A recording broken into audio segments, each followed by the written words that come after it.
Welcome to Coaching with Confidence and Care podcast, inspired by common topics that arise in coach training, mentoring, and supervision. I am Dr. Luba Desamidze, the founder of Upthink Coaching. I'm an active coach trainer, mentor, and supervisor. If you are listening, you're probably looking to deepen your skills as a coach. I hope this podcast will be a helpful resource for you and contributes to your journey. Hi coaches! Today we have another practical episode and it's going to be about working with metaphors in coaching. Metaphor work is known to be very powerful, yet in the ICF Core Coaching Competencies, it gets only one formal mentioning. In the description of Core Competency 7, evokes awareness, which says facilitates client insight and learning by using tools and techniques such as powerful questioning, silence, metaphor, or analogy. We see metaphors under Core Competency 7, which means that metaphor work is meant to support the client in gaining or deepening awareness or in unpacking new meaning. I love metaphor work as a coach, and I am very receptive to it as a coaching client. In my experience, it works almost equally well with clients who are more rational and analytical and those who are more creative and imagery-driven. Imagery-driven clients come up with metaphors more naturally and happily explore them as long as you hold the space for them. They immerse themselves into the picture easily, they can describe it, they know what each element of the landscape may mean. This is pure joy to do this work with them. Metaphors work well for analytical clients as well, although it may sound a bit counterintuitive. I often notice that if a rational client gets stuck, then it's difficult to help them get unstuck asking them rational questions. Those clients can do the rational work themselves. They don't always need a coach for that. When I use metaphor work with them, it becomes a disruption to their habitual thinking process. And metaphors often help them see something from a new perspective and take a fresh look at the situation. You allow them to connect with their intuition and other intelligences beyond the cognitive mind. They activate other parts of the brain, other senses, and parts of the nervous system, which may lead to new insight or awareness. I work with a lot of technical leaders, so many of my clients are very analytical and structured thinkers. And I might ask a question like, if the situation were a machine or a device or a system, what would it look like? I used to have a client who was extremely responsive to questions about systems, visual systems. I would ask just one question, and she would draw an entire device with wheels, handles, and all, and it made complete sense to her. What she saw there was incredible, and she easily made connections between her image, her metaphor, and the real issue she wanted to explore. Or I could ask her, is there a way you'd map this like a process? Or if you had to picture this as something, what image comes up now? Well, partnering is always key. Do not force the metaphor work just because you like it. You invite a client to engage with their metaphor and you stay responsive. There's no pressure if they do not want to do that.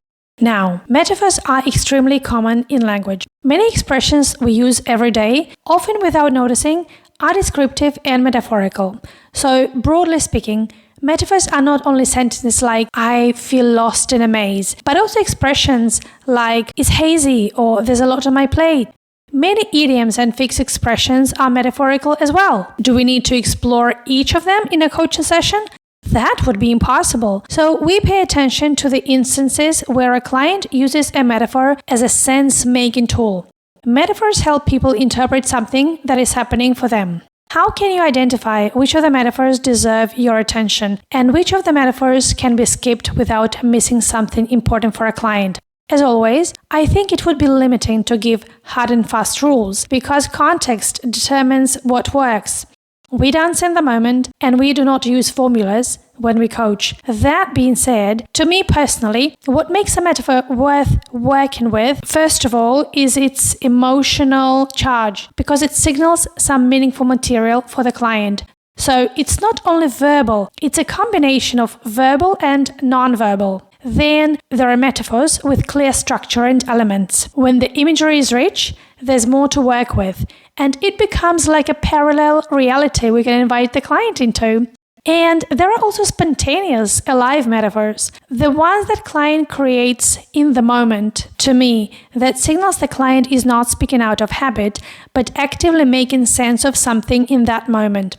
It contributes directly to their sense-making and shows relevance right there.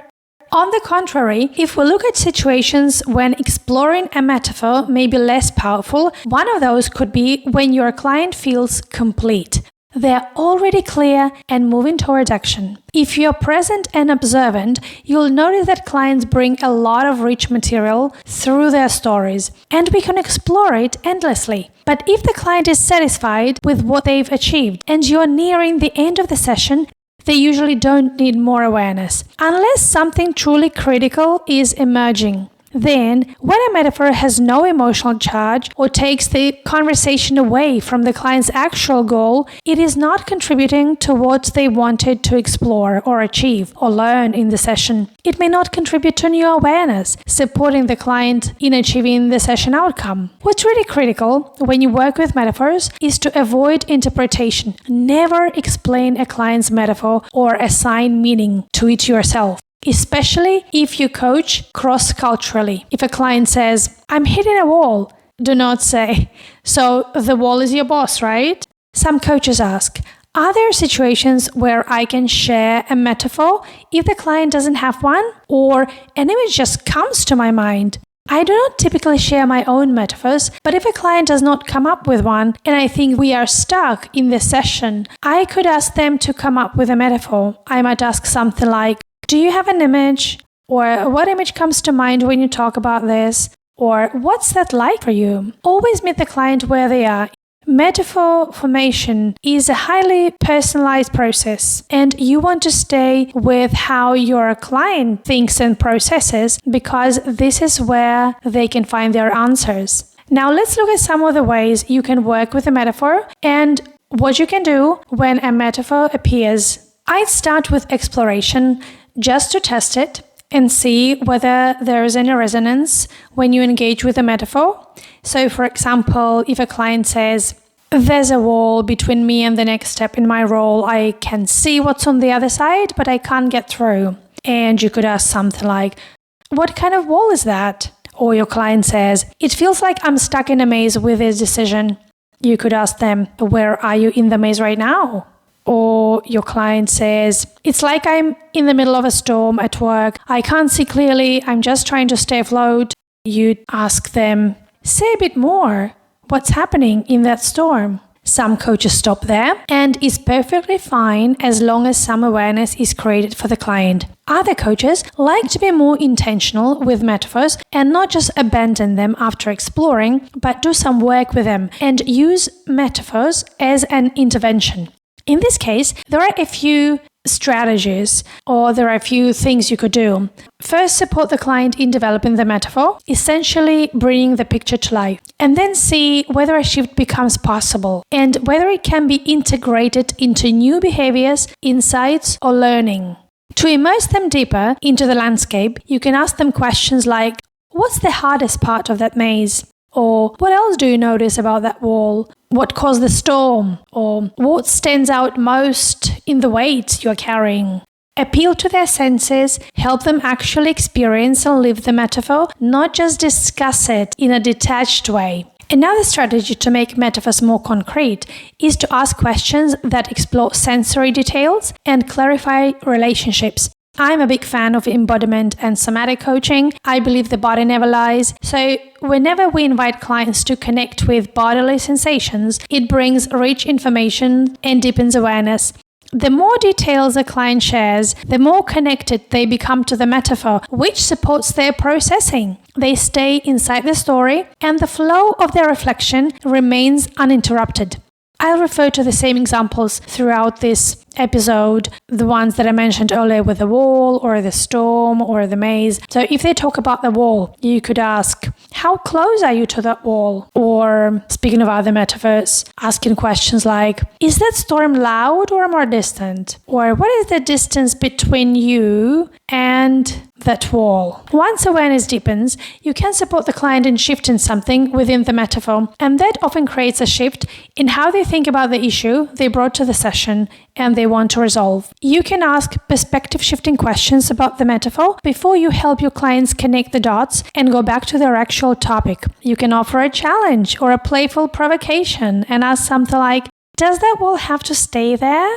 Or is there a part of that maze that already has an exit? You can ask questions that explore change or possibility. For example, what would need to change for that wall to feel less solid? Or if that maze opened up, what would be different? Or what is the smallest shift in that weight that you can imagine? Or if something changed in that stormy sea, where would the change come from? The discovery process is fascinating, so avoid overuse, avoid overdoing this. Keep an eye on the session dynamics. What is happening for the client right now? Are they still exploring? Are they shifting? Check if that's a good time to move to action. Ask, how complete are you with exploring that maze? Do you want to stay with the storm, or do you want to move forward? Or is there anything else in that image for you? Where do you want to go next? And then there are questions that you can use to help your clients build a bridge to their actual situation. There are questions about learning. You could ask, what are you taking away from that storm? Or what matters most from what you saw about that wall? And there are questions about actions, such as, what are you going to do next about this wall? Or what is the strategy that helps you move through the maze? Or how can you carry that weight differently? I have a very fresh example, literally from this morning. A client shared his metaphor. He is a very experienced leader, and now he has changed organizations and everything's different. And he said, oh, it's almost like driving, changing a car, getting a new modern car that you are not used to. And I invited him to stay with it. And I said, okay, well, realistically, how much time would you need to get used to it? How much time would you need to get used to driving that new car? And he said, oh, you know what? Well, actually, that would just take maybe less than a day because I know I can drive. I can drive well. And then in order to build the bridge between the metaphor and the real situation, I asked him, so how might this translate to your situation? And he came up with some ideas that he could use at work. He came up with some mindset shifts that he was ready to practice and implement.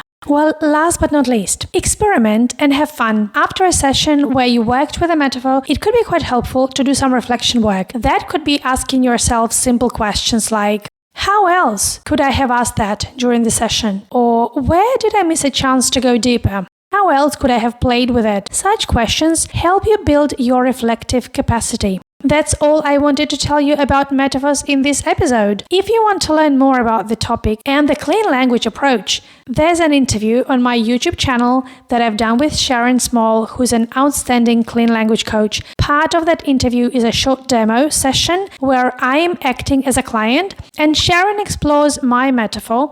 If you want a real example of what metaphor work might look like, go watch that session. I'll leave the link in the episode description. For the next episode, we'll do something different. I realized that recently I've been recording a lot of episodes focused on practical skills, so I wanted to shift the angle a bit and add some variety. In the next episode, I will talk about the factors and conditions that make coaching effective. I'll be drawing on both recent and not so recent research and sharing my own experience, so stay tuned. New episodes come out every 2 weeks, alternating with our YouTube series, Conversations with Coaches, where we get into real behind-the-scenes thinking with practitioners around different niches. If you want to deepen your coaching beyond techniques, our ICF-accredited programs open again in 2026. You'll find them at upthinkcoaching.com. I'm always open to conversations on LinkedIn, so do not be shy and reach out. I work with coaches one-to-one through mentor coaching and supervision. If you're looking for a space to think more deeply about your practice. That's a wrap for today. See you next time.